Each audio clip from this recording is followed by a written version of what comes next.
Hi friends, कैसे हैं आप सभी। तो आज इस वीडियो में एक पुराना बैग जो कि ख़राब हो गया था लेकिन उसकी स्ट्रैप बिल्कुल ठीक थी, तो उसी का यूज़ हम करके अलग अलग टाइप की चीज़ें बनाएंगे जो कि बहुत यूज़फुल होने वाली हैं। और ये बैग जो है मेरे पापा का था, तो फादर्स डे भी आ रहा है तो सोचा कि फादर्स डे के लिए भी कुछ इसमें से बना दिया जाए। तो सबसे पहले जो हम बना रहे हैं वो बनाएंगे की चेन। तो की चेन बनाने के लिए मैंने पेपर के ऊपर एक छोटी सी टाई ड्रॉ करके उसको कट कर लिया है। आप इसकी शेप देख लीजिए किस तरीके से कट किया गया है। और इसको मैंने डबल साइड में कट किया है जिससे कि जब इसको फोल्ड करेंगे तो एक टाई की शेप ले लेगा। तो सबसे पहले जो पेपर वाली कटिंग है उसको हम बेल्ट के ऊपर रखेंगे और ओपन करके रखेंगे और मेजरमेंट के अकॉर्डिंग हम बेल्ट को कट कर लेंगे। कट करने के बाद जो इसके साइड वाले पोर्शन है, एक्स्ट्रा पार्ट जो निकले हुए हैं, उनको भी हम कट कर लेंगे और जितनी स्ट्रिप की हमें ज़रूरत है उसको हम कटिंग कर लेंगे। उसके बाद दोबारा से पेपर स्ट्रिप को इसके ऊपर रखेंगे और पेन से इसकी आउटलाइन ड्रॉ कर लेंगे जिससे कि कटिंग करने में आसानी रहे। तो ड्रॉ करने के बाद हम इसको सीजर की हेल्प से कट कर लेंगे और कट करने के बाद जो पेपर पे हमने ड्रॉ किया था बिल्कुल एक्यूरेट शेप ये हमारी आ जाएगी। फिर हमें इस कटिंग को फोल्ड करते हुए पेस्ट करना है और पेस्ट करने के लिए मैं E8000 ग्लू का यूज़ कर रही हूँ जो कि जो लेदर टाइप है या जो हम ज्वेलरी बनाते हैं उसके ऊपर बहुत अच्छा वर्क करता है। और इसको आप ऑनलाइन भी परचेज कर सकते हो और ये स्टेशनरी शॉप पे भी इजीली अवेलेबल है। तो जो हमने ये बेल्ट कट की थी उसके बॉटम वाले पोर्शन पे हमने ग्लू को लगाया और पेस्ट कर लिया। जो इसका नेक पोर्शन है उसको छोड़ दिया है जिससे कि हम जो की चेन होगा इसके अंदर इंसर्ट कर सकें। उसके बाद मैंने चारों तरफ इसमें आउटलाइन ड्रॉ कर ली है पेन की हेल्प से और ये आउटलाइन हमें दोनों साइड ड्रॉ करनी है। उसके बाद हमने सीड बीड्स लिए हैं या फिर इनको एम्ब्रॉयडरी बीड्स भी बोलते हैं और इनका साइज़ जो है अप्रॉक्स वो 2 mm का है। फिर मैं सुई धागे की हेल्प से 1 बाय 1 करके इन बीड्स को इंसर्ट करूंगी और जो हमने आउटलाइन ड्रॉ करी थी उसके ऊपर हम इसको लगाते चले जाएंगे और हमें इसको दोनों साइड लगाना है। आप एम्ब्रॉयडरी बीड्स की जगह थ्रेड का भी यूज़ कर सकते हैं, जो कॉटन थ्रेड एक मोटे वाला आता है उसका भी यूज़ कर सकते हैं, जो कि मैं आगे यूज़ करूँगी। पर मुझे लग रहा था कि मुझे कुछ अलग यूज़ करना चाहिए तो मैंने ये सीड बीड्स का यूज़ किया है और आगे जो मैं बनाऊँगी चीज़ें उसमें मैं इस धागे का भी यूज़ करूँगी, तो आप वो भी देख सकते हैं। उसके बाद आपको जो ठीक लगे आप उसका यूज़ कर सकते हैं। और ये जो बीड्स हमने लगाए थोड़े उभरे हुए लग रहे थे तो और ज़्यादा खूबसूरत लग रहे थे, तो दोनों साइड हमने लगा दिए हैं और सुई धागे को हमने नॉट टाई कर लिया है। उसके बाद एक्स्ट्रा थ्रेड को कट कर लिया है। उसके बाद मैंने रेड कलर की फेल्ट शीट ली है, ये भी स्टेशनरी शॉप पे इजीली अवेलेबल है और इसकी मैंने एक छोटी सी स्ट्रिप कट कर ली है जिसको हम इस टाई के नेक वाले पोर्शन पे लगाएंगे। तो नेक वाले पोर्शन पे लपेट के मैंने देख लिया है कि कितनी ज़रूरत है और मेजरमेंट के अकॉर्डिंग एक्स्ट्रा पार्ट को मैंने कट कर लिया है। अब इसी फेल्ट शीट से हम एक छोटा सा हार्ट कट कर लेंगे जिसको कि हम इस टाई के बिल्कुल सेंटर में पेस्ट करेंगे और ये और ज़्यादा खूबसूरत लगेगा। तो एक छोटा सा दिल भी कट कर लिया है और ग्लू की हेल्प से पहले मैं जो हार्ट है इसको पेस्ट कर दूंगी सेंटर में और जो हमने स्ट्रिप कट की है उसके ऊपर भी हम ग्लू लगाएंगे और जो टाई का नेक वाला पोर्शन है उसके ऊपर हम लपेट देंगे और सूखने का वेट करेंगे। सूखने के बाद ये कहीं पे भी नहीं जाएगा, बिल्कुल नहीं निकलता। ये बहुत अच्छा ग्लू है जो फेल्ट शीट या लेदर वगैरह पे बहुत अच्छे से यूज़ होता है इसका। इसके बाद मैं 3D आउटलाइनर का यूज़ कर रही हूँ जो कि सिल्वर कलर का है। उसके बाद मैं इसके बैक वाले साइड पे पापा लिख दूंगी। आपको जो भी लिखना है, आप डैडी लिखना चाहते हैं, फादर साहब लिखना चाहते हैं, जो आपको लगता है, या फिर आपको जिसको इसको गिफ्ट करना है वो आप लिख सकते हैं, अपना नाम भी लिख सकते हैं, जो आपको ठीक लगे आप लिख सकते हैं। तो मैं फादर्स डे स्पेशल बना रही हूँ तो मैंने उसके पीछे पापा लिख दिया है। अब मेरे पास ये की रिंग अवेलेबल थी तो की रिंग को मैं इसमें इंसर्ट करूंगी और आप देख सकते हैं कि जो हमने नेक पोर्शन छोड़ा था उसको पेस्ट नहीं किया था उसमें मैंने की रिंग को इंसर्ट कर लिया है और ये सुंदर सा हमारा की चेन बन के रेडी हो गया है। और इसको देख के लग रहा है कि ये फादर साहब को ज़रूर पसंद आएगा क्योंकि एक तो ये उनके बैक के स्ट्रिप से बनाया है और दूसरा हैंडमेड है और मैंने बनाया तो शायद उनको और ज़्यादा पसंद आए। तो ये बहुत अच्छा लग रहा है और आप इस तरह के छोटे छोटे क्यूट से गिफ्ट बना के किसी को भी प्रेजेंट कर सकते हैं और स्पेशली फादर्स डे पे भी आप ये बना के उनको गिफ्ट कर सकते हैं।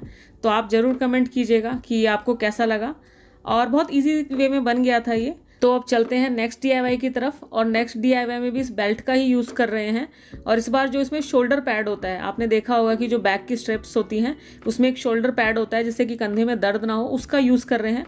उसको मैंने निकाल लिया है और उसमें जो भी सिलाइयाँ लगी हुई हैं उसको मैंने खोल लिया है क्योंकि इससे हम जो गॉगल्स कवर होता है वो बना रहे हैं। तो इसकी स्ट्रिप्स को मैंने खोल लिया है। उसके बाद मैंने जो इसके साइड वाले पोर्शन उनको कट कर लिया है। कट करने के बाद जो इसके आगे वाली फ्रंट साइड में जो स्टिचिंग लगी हुई है उसको भी खोल लेंगे। उसके बाद हम इसमें किसी भी साइज का जो शेड है, गॉगल्स हैं, उसको रख के आउटलाइन ड्रॉ कर लेंगे जिससे कि एक अंदाजा हो जाए कि हमें इसका प्रॉपर साइज क्या चाहिए। तो मैंने पेंसिल की हेल्प से आउटलाइन ड्रॉ कर ली है उसके बाद सीजर की हेल्प से एक्स्ट्रा पार्ट को हम कट कर लेंगे। कट करने के बाद आप देखेंगे कि जो एक गॉगल की शेप होती है, 2 आईज होती हैं, उस तरह का शेप आ जाएगा। पर आप देखें कि मैंने तो ये पैड से बना लिया है, जो शोल्डर पैड होता है। अगर आपके पास ये नहीं है तो आप 3 लेयर कोई भी लेदर हो या जो बैग हो जो आपका यूजलेस हो गया, उसकी 3 लेयर लेंगे और जो साइड मैंने स्टिच नहीं करी है, ऑलरेडी स्टिच थी, आप उस साइड भी स्टिचिंग कर लेंगे। उसके बाद मैंने कटिंग कर लिया और कटिंग करने के बाद जो बाकी की स्ट्रिप थी वो मैंने ली है। उसमें से मैं 2 स्ट्रिप कट करूँगी, एक थोड़ी सी पतली होगी और थोड़ी सी लंबी रखेंगे जिसमें कि हम हैंग कर सकें, और मैं हुक लगाऊंगी जिसको कि आप बैग में लगा सकते हैं या अपनी जींस में भी इसको अटैच कर सकेंगे। तो एक स्ट्रिप मैं उसके लिए कट कर रही हूँ और दूसरी स्ट्रिप मैं कट कर रही हूँ जो कि हमें जो पाउच हम बना रहे हैं इसके ऊपर हमें लगानी है। अभी इन स्ट्रिप को हम साइड रख देते हैं क्योंकि इनका यूज़ बाद में होगा। अभी हम इस पाउच को थोड़ा सा डेकोरेट कर लेते हैं। तो मैं पेन की हेल्प से जो पाउच हमने अभी कटिंग की थी इसके ऊपर हम आउटलाइन ड्रॉ कर लेंगे और दोनों साइड आउटलाइन ड्रॉ करेंगे। इससे क्या होगा कि हमें इसके ऊपर स्टिचिंग करनी है और स्टिचिंग जो है बहुत अच्छी और फाइन तरीके से हो पाएगी, और जहाँ जहाँ हमें करनी है वहीं पे हम स्टिचिंग करेंगे। और ये जो स्टिचिंग हम कर रहे हैं ये हमें सिलाई नहीं करनी, इसमें हमें कुछ जोड़ना नहीं है, ये जस्ट हम डेकोरेशन के लिए कर रहे हैं जिससे कि ये थोड़ा सा और अच्छा लगेगा।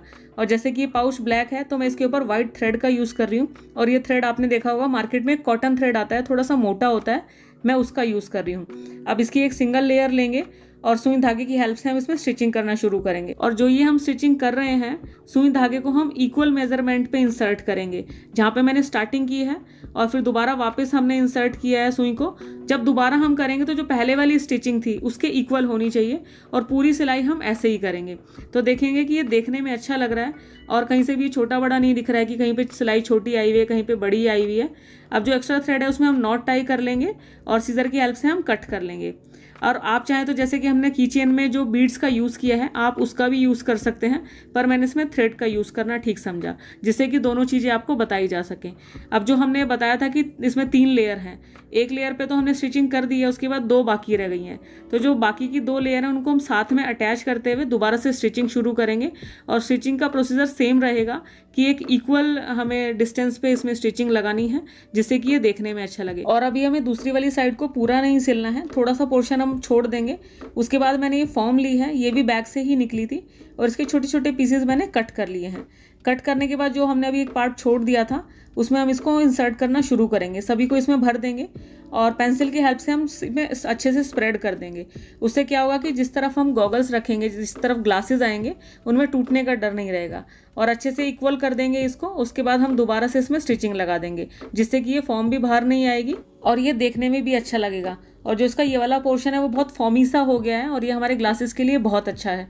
उसके बाद जो हमने स्ट्रिप कट करी थी उनका यूज़ करना है, तो मैंने ये मेटल बटन लिए हैं और मार्केट में टिच बटन के नाम से भी मिलते हैं। इसमें 2 बटन होते हैं, इनको दोनों आपस में जुड़ते हैं तो ये अटैच हो जाते हैं। तो स्ट्रिप में मैं दोनों को अटैच कर दूंगी सुई धागे की हेल्प से, एक साइड में एक लगाऊंगी और दूसरी साइड में दूसरे वाला पोर्शन लगाऊंगी, तो जिससे कि आप देखेंगे कि आप इसको बंद कर सकते हैं। उसके बाद सेम टिच बटन को जो हमने पाउच रेडी किया है उसके ऊपर लगाना है।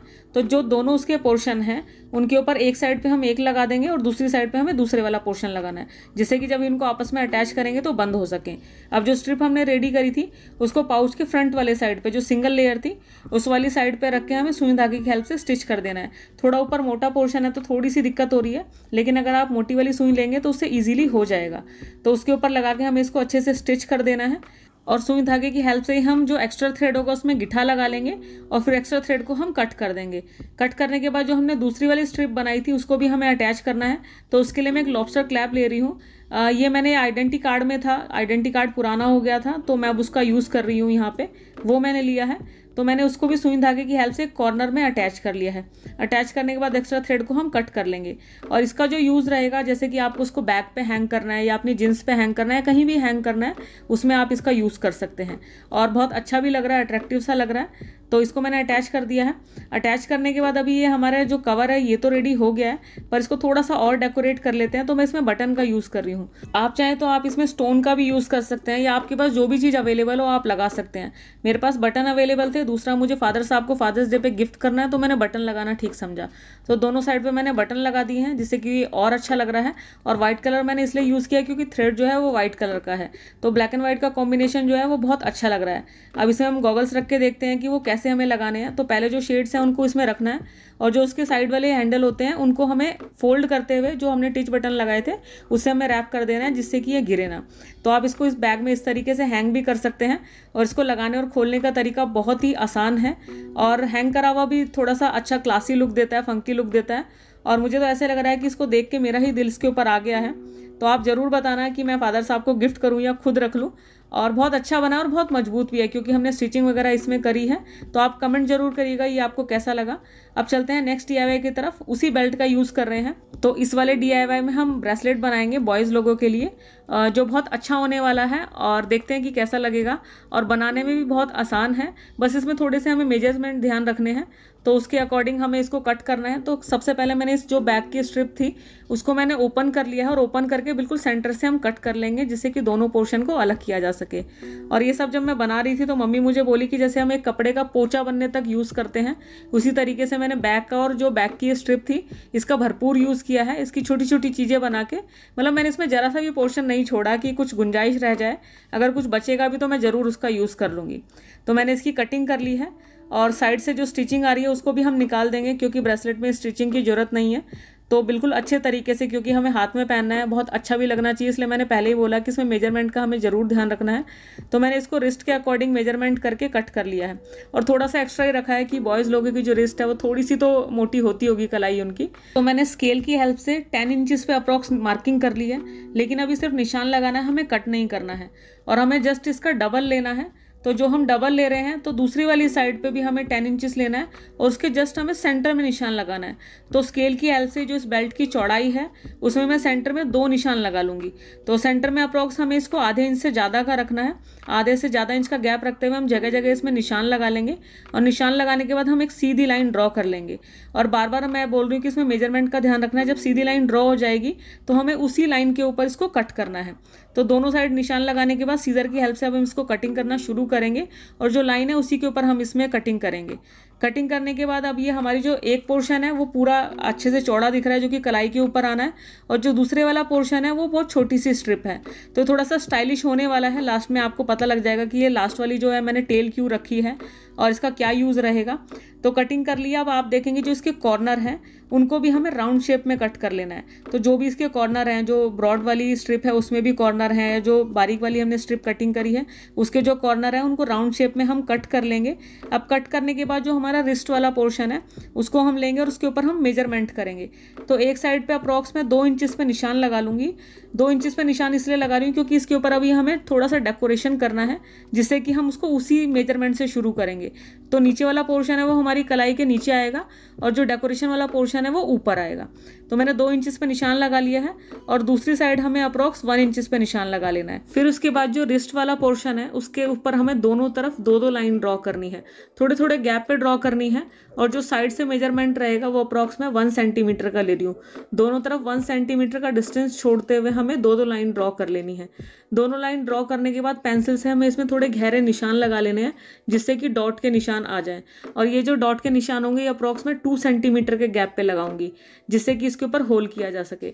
तो सभी निशान हमने लगा लिए हैं। उसके बाद ये पंचिंग मशीन आती है और ये सिंगल कटर है। सिंगल कटर से हम इसमें 1 बाय 1 करके जो भी हमने डॉट लगाए थे उनके ऊपर हमें होल कर लेने हैं और ये होल हमें दोनों साइड करने हैं और जो भी निशान थे उनके ऊपर लगाने हैं। और थोड़ा सा हमें ध्यान रखना है कि ये इधर उधर ना हो, क्योंकि साइज़ का मेजरमेंट खराब हो जाएगा और ये फिर ये देखने में बिल्कुल भी अच्छा नहीं लगेगा। उसके बाद मैंने दूसरी स्ट्रिप ली है, वो भी वेस्ट थी। उसमें से मैंने एक छोटी सी बिल्कुल बारीक पतली स्ट्रिप कट कर ली है, जिसे कि हम एक लेदर की लेस भी बोल सकते हैं, लेदर की डोरी भी बोल सकते हैं। और ये मार्केट में आती भी है, पर मैंने उसी से कट कर लिया है। उसके बाद मैंने ग्लू लिया है और ग्लू को इसके बैक साइड पे मैंने थोड़ा सा लगाया है। उसके बाद इस स्ट्रिप को मैंने पेस्ट कर लिया है और ये E8000 ग्लू है, इससे अच्छे से ये पेस्ट हो रही है, तो आप इसी का यूज़ कर सकते हैं। इसको पेस्ट करने के बाद हम इस होल में अब 1 बाय 1 करके हर एक होल में इस थ्रेड को इंसर्ट करेंगे। इंसर्ट में आप देख सकते हैं कि मैं किस तरीके से कर रही हूँ। बैक साइड से लेके आए और फ्रंट से होल में इंसर्ट करते हुए बैक साइड से निकाल दिया, फिर दोबारा से उसको साइड से ऊपर लेके आए और फिर दोबारा से उसको बैक साइड में निकाल दिया। तो इसी प्रोसीजर को मैंने लास्ट तक अप्लाई किया है और फिर लास्ट में आते आते फिर मैंने इसको ग्लू की हेल्प से जो लास्ट वाला पोर्शन है उसको पेस्ट कर दिया है। पेस्ट करने के बाद हम इसको कट कर लेंगे, और कट करने का रीज़न ये है क्योंकि हमें दूसरी साइड भी इसी थ्रेड को लगाना है, तो उसको हमें उसी मेज़रमेंट पे और उसी डायरेक्शन में लगाना है जिसमें हमने दूसरी तरफ लगाया है, जिससे कि ये देखने में अच्छा लगे। तो मैंने ग्लू की हेल्प से पेस्ट कर ली है डोरी, और फिर जो होल हैं दूसरी तरफ उनमें उस थ्रेड को मैंने इंसर्ट करना शुरू कर दिया है। लास्ट तक इंसर्ट करेंगे और फिर दोबारा से लास्ट में आके हम इसको ग्लू की हेल्प से पेस्ट कर देंगे। पेस्ट करने के बाद फिलहाल अभी हमारी ये जो बैंड है, रिस्ट बैंड है, वो तो रेडी हो गया है, और इसको देख के लग रहा है कि मैंने अक्सर मार्केट में ऐसे बैंड देखे भी हैं, तो ये अच्छा लग रहा है अभी। पर आगे का अभी इसमें थोड़ा काम बाकी है, उसको भी देख लेते हैं कि क्या करना है। उसके बाद जो हमने इसके 2 इंचेस पे निशान लगाया था, उस निशान को हम थोड़ा सा बड़ा कर लेंगे और रेक्टेंगल शेप दे देंगे। अब सीजर की हेल्प से हम उस छोटे से पोर्शन को कट कर लेंगे, और कट करने के बाद जो बारीक वाली स्ट्रिप थी उसको इंसर्ट करके देखेंगे कि इसमें आ रही है नहीं आ रही है। अगर नहीं आएगी तो इस होल को हम थोड़ा सा और बड़ा कर लेंगे, और बड़ा करने के बाद दोबारा से हम इंसर्ट करके देखेंगे कि वो लेस आ रही है नहीं आ रही है। अब आप समझ ही गए होंगे कि ये जो बारीक वाली हमने स्ट्रिप कट करी थी इसका क्या यूज़ होने वाला है। तो इसको हम इसमें इंसर्ट करते हुए जो हमारा रिस्ट बैंड है उसके ऊपर ओवरलैप करेंगे, जिससे कि ये देखने में अच्छा लगेगा। अब जो हमने कटिंग की थी उसके साइड में हम छोटा सा डॉट लगा लेंगे, जिससे कि हमने ये रिवर्सेबल बटन आते हैं, आपने देखा होगा अक्सर जींस में लगते हैं, और टिच बटन भी होते हैं, इनका यूज़ करेंगे। अगर आपके पास ये अवेलेबल नहीं है तो आप ये टिच बटन या मेटल बटन मार्केट में आते हैं, इनका भी यूज़ कर सकते हैं। बस इसमें प्रॉब्लम ये होगी कि आपको इसको स्टिच करना होगा। अगर आप इसको पेस्ट करते हैं तो थोड़ा छूटने का डर रहता है, तो मैं रिवर्सेबल बटन का यूज़ कर रही हूँ। बाकी आप उसका भी यूज़ कर सकते हैं, ब्लैक थ्रेड आप यूज़ करेंगे तो नहीं दिखेगा, पर इस वाले DIY में मुझे रिवर्सेबल बटन का ही यूज़ करना था, तो मैं उसका यूज़ कर रही हूँ। अभी मैंने होल कर लिया है उसमें छोटा सा, और ये 2 साइड होते हैं, तो एक साइड को पहले मैं इंसर्ट करूँगी, और जो दूसरा वाला पोर्शन है इसके ऊपर रख के हम इसमें अटैच करना होता है। तो अटैच करने के लिए इसके 2 टूल्स आते हैं। आप देखेंगे एक टूल में छोटा सा होल बना हुआ है, और दूसरे टूल में एक छोटी सी नोक निकली हुई है। तो जो ये उभरा हुआ बटन है इसको हम, जिसमें होल था छोटा सा, उस वाले टूल से अटैच करना है। होल को हम इस बटन के ऊपर रखेंगे और किसी से भी इसके ऊपर चोट मारेंगे, हथौड़ी से हम इसके ऊपर एक चोट मारेंगे तो ये अच्छे से लग जाएगा। उसके बाद जो दूसरे वाला बटन है उसमें क्या है कि बैक साइड से उसको कवर किया हुआ है, तो अगर वो बाहर से दिखता भी है तो वो अच्छा लगता है। तो मैंने एक साइड में उसको इंसर्ट कर लिया है। अब जो बाहर निकली हुई नोक थी उसका यूज़ करना है, तो उसका दूसरा बटन हम उसके ऊपर रखेंगे बैक साइड में, और जो चोंच निकली हुई थी इस बटन के अंदर इंसर्ट करेंगे, और दोबारा से हम किसी भी चीज़ से इसमें जोर से चोट मारेंगे तो अटैच हो जाएगा। तो इसको अच्छे से हम खींच के भी देख लेंगे कि निकल तो नहीं रहा है। फिर हम इसको होल में इंसर्ट करते हुए जो हमने टेल बनाई थी, और इसके ऊपर ओवरलैप करते हुए दूसरी साइड टिच बटन अटैच कर देंगे। पर मैंने देखा कि जो इसमें ऊपर वाली स्ट्रिप आ रही है वो बिल्कुल खाली लग रही है और अच्छी नहीं लग रही है, तो मैंने इस स्ट्रिप के ऊपर आउटलाइन ड्रॉ कर ली है, और आउटलाइन के बाद दोबारा से मैं इसके ऊपर थ्रेड से स्टिचिंग करूँगी। तो मैंने वो कॉटन का मोटे वाला थ्रेड लिया है, और उसी का यूज़ करके थोड़ी थोड़ी दूरी पर मैं इसमें स्टिचिंग कर लूँगी, और स्टिचिंग करने का तरीका सेम रहेगा। और ये क्या होगा कि अच्छा लगेगा, और मैं व्हाइट कलर के थ्रेड का ही यूज़ कर रही हूँ। पूरी स्ट्रिप में दोनों साइड स्टिच करने के बाद एक्स्ट्रा थ्रेड में हम नॉट टाई कर लेंगे और कट कर देंगे। कट करने के बाद अब इसको पहन के देखते हैं, तो ये बहुत अच्छा लग रहा है, और स्टिचिंग के बाद इसमें और एक अच्छा लुक आया है। जब तक स्टिचिंग नहीं हुई थी तो ये नीचे वाले पोर्शन से मैच हो रहा था और नज़र नहीं आ रहा था कि इसमें क्या डिफरेंस है। और आप चाहें तो आप किसी और कलर का भी यूज़ कर सकते हैं, पर जैसे कि ये ब्लैक रेक्सीन है तो हम वाइट कलर का यूज़ करेंगे तो वो ज़्यादा अच्छा लगेगा। तो बहुत अच्छा लग रहा है, तो फिलहाल मैं ही इसको पहन के देख लेती हूँ कैसा लग रहा है। बाकी देखते हैं किसके हिस्से में जाता है और कौन से मेरे फ्रेंड को, भाई को या किसको मिलने वाला है। तो मैंने पहन के देखा, ये बहुत अच्छा लग रहा है। और अक्सर मैंने ऐसे मार्केट में देखे हैं, मैंने कई लड़कों को देखा है कि जिनको पहनने का शौक़ होता है तो वो इस तरीके के बैंड पहनते हैं। तो आप भी कमेंट ज़रूर करना कि ये आपको कैसा लग रहा है। अब चलते हैं नेक्स्ट DIY की तरफ, और नेक्स्ट में भी हम इसी बेल्ट का यूज़ कर रहे हैं। जब तक ये बेल्ट पूरी ख़त्म नहीं हो जाती तो मुझे नहीं लगता कि मैं इसको छोड़ूंगी।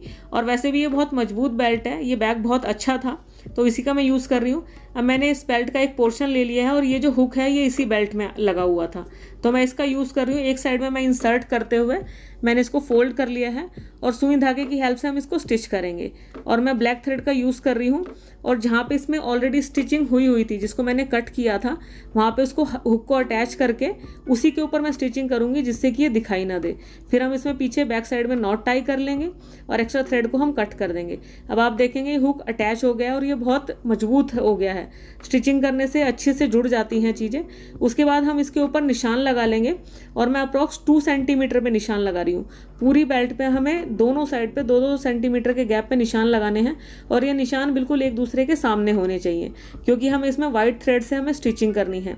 आप इसमें बीड्स के साथ भी स्टिचिंग कर सकते हैं, पर मैंने बीड्स ना यूज़ करके थ्रेड का ही यूज़ किया है। अब सुई धागे की हेल्प से हम स्टिचिंग करना शुरू करेंगे, और इसमें हम स्टिचिंग नहीं कर रहे हैं, हम एक तरह से इसको थोड़ा सा डेकोर कर रहे हैं। तो मैंने पहले डॉट से सुई को इंसर्ट किया है और उसके अपोजिट साइड में पहले डॉट को छोड़ते हुए दूसरे डॉट में मैंने इंसर्ट कर दिया है। इसी तरीके से हमें क्रॉस में इसमें लाइनें बना लेनी है थ्रेड की हेल्प से। एक को छोड़ते हुए हमें दूसरे में इंसर्ट करना है, फिर दोबारा से जो नीचे वाला पोर्शन है उससे जस्ट नेक्स्ट वाले में हमें धागे को इंसर्ट करना है, और फिर ऊपर अपोजिट साइड में भी हमें नेक्स्ट वाले में इंसर्ट करना है। इट मीन्स जो पहले वाला डॉट था हमने वो छोड़ा है। उसके बाद आप देखेंगे कि जितनी भी लाइनें इसमें बन रही हैं वो सब क्रॉस में बन रही हैं। अब स्टिच करते करते बिल्कुल हम लास्ट एज पे आ गए हैं। अब लास्ट में आते ही जैसे ही थ्रेड ऊपर वाली साइड में आएगा तो हमें दोबारा से जो पहला डॉट है वो छोड़ते हुए दूसरे डॉट में धागे को इंसर्ट कर देना है। फिर उसी प्रोसीजर को हमें रिवर्स में अप्लाई करना है कि पहले हमने इंसर्ट किया और दूसरे साइड से निकाल दिया, और फिर नीचे वाले फर्स्ट वाले पोर्शन से दोबारा से नेक्स्ट में हमने इंसर्ट किया और दूसरी साइड में सेकंड वाले से निकाल दिया। इस तरीके से क्या होगा कि अब ये लाइनें अपोजिट साइड में बन रही हैं और जो पहली लाइनों को मिला के इसमें क्रॉस बन रहा है। तो ये बहुत अच्छा लग रहा है। लास्ट तक आते आते इस बेल्ट को हम पूरा कर लेंगे। पूरे में स्टिचिंग करने के बाद जो एक्स्ट्रा थ्रेड है उसमें हम नॉट टाई कर लेंगे और एक्स्ट्रा थ्रेड को हम कट कर देंगे। कट करने के बाद जो इसका दूसरे वाला पोर्शन है उसमें भी हम ब्लैक थ्रेड से स्टिचिंग लगा देंगे। अब नेक्स्ट स्टेप में हमें इसमें रिवर्सेबल बटन लगाने हैं। तो मैंने अपने कमर का मेजरमेंट करते हुए इसके ऊपर निशान लगा लिए हैं। तो सबसे पहले हम इसमें जो कवर्ड बटन है उसको लगाना है और इसको हम बाहर की तरफ लगाएंगे। तो मैंने सीजर की हेल्प से छोटा सा होल कर लिया है जहाँ पे मैंने मेजरमेंट किया था, और मैंने बटन को इंसर्ट कर लिया है। उसके बाद जो इसका दूसरे वाला पोर्शन है उसको हम अपोजिट साइड में रखेंगे और जो इसके टूल हैं उससे हम इसको अटैच कर लेंगे। तो जो बाहर की तरफ नुकीला वाला टूल है वो हमें इसके ऊपर रखना है और हथौड़ी से हमें इसमें चोट मारनी है, तो ये अच्छे से अटैच हो जाएगा। उसके बाद हम जो दूसरे हमें बटन लगाने हैं तो हम दूसरी साइड वाले लगाएंगे और वो अंदर की तरफ आएंगे जिससे कि वो दिखाई ना दे। तो मैंने 3 जगह निशान लगा लिए हैं, और 3 निशान मैंने इसलिए लगाए हैं कि कभी थोड़ा लूज चाहिए हो तो हम उसको लूज भी कर सकें और थोड़ा टाइट करना हो तो हम उसको टाइट भी कर सकें। और एक निशान मैंने बिल्कुल जो मेरी कमर का एक्यूरेट साइज है उसके अकॉर्डिंग मैंने लगा लिया है। तो अब इस बटन को मैंने पहले इंसर्ट कर दिया है उसका एक पोर्शन, और जो दूसरे वाला पोर्शन है उसको रख के उसके बाद हम गहरे वाला टूल यूज़ करेंगे और हथौड़ी की हेल्प से इसको अटैच कर लेंगे। बाकी के जो 2 बटन हैं उनको भी हम इसी प्रोसीजर के साथ अटैच कर लेंगे, और अटैच करने के बाद जब हम इसको लगा के देखेंगे तो ये इजीली लग रहा है, और इसको आप अलग अलग साइज से अलग अलग मेजरमेंट के अकॉर्डिंग इसको वेयर कर सकते हैं। लेकिन अब इसका जो फ्रंट वाला पोर्शन है वो मुझे थोड़ा सा खाली लग रहा है और अच्छा नहीं लग रहा है, और जो हमारी बेल्ट का एक पोर्शन है वो बचा भी हुआ है, तो सोचा कि क्यों ना उसका बो बना लिया जाए। तो जो उसका खराब वाला पोर्शन था वो मैंने कट करके निकाल दिया है। अब जो स्ट्रिप बची है उसको मैंने 2 साइज में कट कर लिया है। एक स्ट्रिप को मैंने थोड़ा छोटा रखा है और दूसरी स्ट्रिप को मैंने बड़ा रखा है। अब इसका हमें बो बनाना है। तो बो बनाने के लिए पहले बड़ी वाली स्ट्रिप को मैंने सेंटर से फोल्ड किया है, और जो दोनों उसके साइड वाले पोर्शन है उनको फोल्ड करते हुए हम पेस्ट कर लेंगे। तो मैंने ग्लू लगा ली है, और ग्लू लगाते हुए पहले एक पोर्शन को हम उसके ऊपर पेस्ट करेंगे, उसके बाद जो दूसरी साइड वाला पोर्शन है उसके ऊपर हम पेस्ट कर देंगे। पेस्ट करने के बाद सूखने के लिए रख देंगे, और इसी तरीके से जो दूसरी वाली छोटी वाली स्ट्रिप कट की है उसको भी हम पेस्ट कर लेंगे। उसके बाद एक तीसरी स्ट्रिप कट करी थी जो कि बहुत छोटी है, उसको हम थोड़ा सा राउंड शेप में फोल्ड करते हुए पेस्ट कर लेंगे, जिससे कि हम इस बो के ऊपर रख सकें, बीच में जो पेस्टिंग है वो दिखाई ना दे, या फिर जो स्टिचिंग आएगी वो दिखाई ना दे। तो इन तीनों को सूखने के बाद ये इस तरीके से रेडी हो गए। अब इन तीनों को हमें आपस में जोड़ना है, तो मैं ग्लू की हेल्प से ही इनको जोड़ रही हूँ। तो सबसे पहले मैंने एक के ऊपर ग्लू लगा लिया है, फिर जो छोटे वाला हमने ये रेडी की थी स्ट्रिप उसको हमें इसके ऊपर पेस्ट करना है। उसके बाद जो दूसरी पाइपिंग टाइप की स्ट्रिप हमने रेडी की थी उसके ऊपर रखना है। अब सूखने के बाद ये हमारा बो भी रेडी हो गया। मगर अब टास्क ये है कि इसको बेल्ट के ऊपर लगाना कैसे है, क्योंकि इसके ऊपर कुछ भी पेस्टिंग करने के लिए तो है नहीं, और हमें इसे अटैच और डिटैच करने के लिए बनाना है। अगर मुझे सिंपली बेल्ट का यूज़ करना है तो मैं सिंपल कर सकूं, और अगर इसके ऊपर कोई बो या कुछ और भी मुझे फ्लावर लगाना है तो मैं उसका यूज़ कर सकूं। तो मैंने वेलक्रो टेप ली है, उसको कट कर लिया। इसके 2 पोर्शन होते हैं, तो वेलक्रो टेप के एक पोर्शन को तो मैं बो के ऊपर पेस्ट कर लूँगी ग्लू की हेल्प से। अब इसको सूखने के लिए रख देते हैं, और जो दूसरे वाला पोर्शन है उसको हमें जब भी इस बेल्ट का यूज़ करना होगा तो मैं उसके साथ अटैच और डिटैच कर सकूँगी। अब बो का जो सेंटर वाला पार्ट है जहाँ पे हमने हुक लगाया था उसके बैक साइड से हम इस टेप को इंसर्ट करेंगे, और इंसर्ट करने के बाद इस बो को इसके ऊपर हम पेस्ट कर देंगे, क्योंकि ऑलरेडी वेलक्रो का एक पार्ट उसके ऊपर लगा हुआ है। पर मुझे ऐसा लग रहा है कि मैंने थोड़ा छोटा पोर्शन लिया है, आप थोड़ा सा बड़ा साइज कट कीजिएगा। तो फाइनली हमारी ये बेल्ट रेडी हो गई है। अब इसको पहन के के भी देख लेते हैं कैसी लग रही है। तो गाइज ये आपकी हर एक ड्रेस के साथ बहुत अच्छी लगेगी और ये ब्लैक और व्हाइट का कॉम्बिनेशन है तो वैसे ही हर किसी ड्रेस पे अच्छा लगता है। तो आप कमेंट करके ज़रूर बताना कि ये बेल्ट आपको कैसी लगी और ये भी बताना कि चारों DIY आपको कैसे लगे, जो कि मैंने एक ही स्ट्रिप से बनाए हैं और बैग की जो कि वेस्ट हो चुका था, किसी काम का नहीं था। तो आप बताना कि ये चीज़ें आपको कितनी यूज़फुल रहेंगी और सबसे ज़्यादा यूज़फुल आपको कौन सी चीज़ लगी। तो आप ज़रूर कमेंट करना। मेरी वीडियोज़ आपको अच्छी लगती है तो इनको शेयर करना, लाइक करें, कमेंट करें। थैंक्स फॉर वॉचिंग गाइस, मिलते हैं अगली वीडियो में। तब तक के लिए बाय बाय, टेक केयर।